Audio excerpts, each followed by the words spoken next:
KCR Telangana public మెదళ్ళల్లో ఎట్లా నిలిచిపోయిందంటే ఏ పల్లెల ఏ ముసలోళ్ళని అడిగినా ముఖ్యమంత్రి ఎవరు అంటే ఇప్పటికీ కేసీఆర్ అని అంటున్నారు. సరే వాళ్ళకి రాజకీయాలు తెలివై కాబట్టి అట్లా అంటున్నారు అనుకుందాం. కానీ గీ మనిషి కూడా మర్చిపోయిండా తెలంగాణ సీఎంను? ఈరోజు గౌరవ కేసీఆర్ గారు మంత్రివర్గము స్పందించి ప్రజలందరి కోరిక మేరకు ఈరోజు సందర్శనార్థం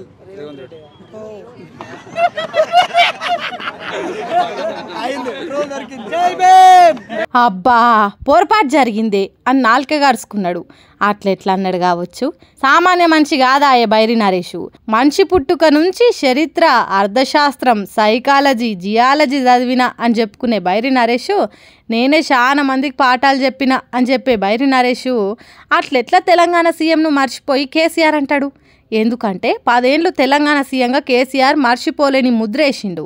సామాన్య జనాలు కాదు, ఎంత పెద్ద పెద్ద చదువులు చదివినా ఎంత టోళ్ళైనా మర్చిపోలేని ముద్ర వేసిండు. కాబట్టే ఇంకా కేసీఆర్ని సీఎం అని అంటుర్రు.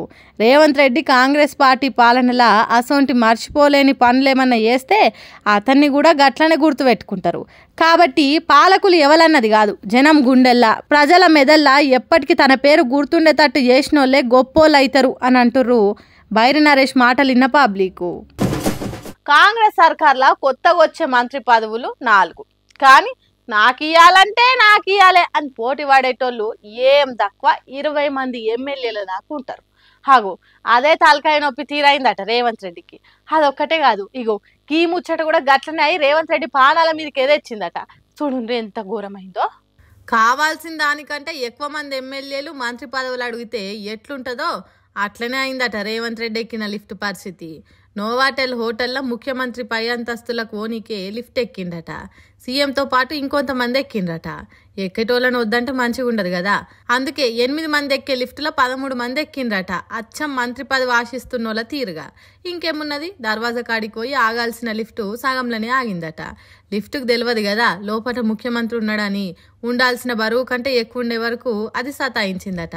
ఎంబటే హోటల్ సిబ్బంది సీఎం సెక్యూరిటీ ఇబ్బంది పడకుండా లిఫ్ట్ సరైన జాగాలకు వచ్చి ఆగేటట్టు చేసిండ్రట. తర్వాత సీఎం ఒక్కరినే వేరే లిఫ్ట్ లెక్కించి 2వ అంతస్తుకు పంపిండ్రట. కరెక్ట్ టైంకు లిఫ్ట్ బాగైంది కానీ ఓగాల కాకుంటే ఎట్లుండు? ఎమ్మెల్యేలకు ఎంత తిప్పలవు. అయినా సీఎం ఎంట తిరిగే లీడర్లకైనా తెలవాలి కదా, బరువు ఎక్కువ అయినది ఏదైనా పడిపోతుంది అనేది తెలుసుండాలి కదా. ఎక్కువ మంది ఎక్కిన లిఫ్ట్ అంటే బాగైంది బయటికి వచ్చిండ్రు కానీ అదే మంత్రి పదవి ఆశిస్తున్న ఎక్కువ మందిని ఎట్లా మేనేజ్ చేస్తాడో మరి సీఎం సారు చూడాలి.